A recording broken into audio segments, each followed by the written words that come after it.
సంగారెడ్డి జిల్లాలో పలుచోట్ల వడగండ్ల వాన. కంక్టి, నాగల్, గిద్ద మండలాల్లో గాలి దుమారం. ఊటపల్లి గ్రామంలో బావి వద్ద పిడుగుపాటుకు మహిళకు తీవ్ర గాయాలు, ఆసుపత్రికి తరలింపు. పిడుగుపాటు ఘటనలో ఓ గేదె, 2 మేకలు మృతి.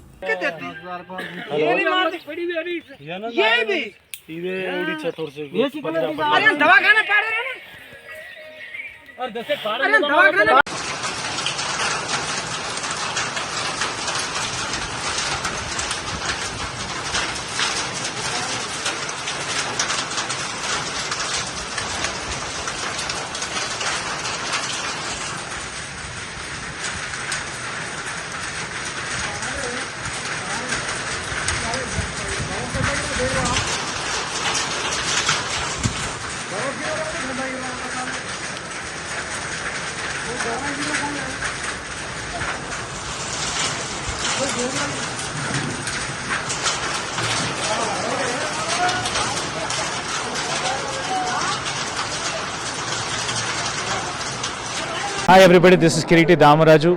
Like, share and subscribe to Saira TV.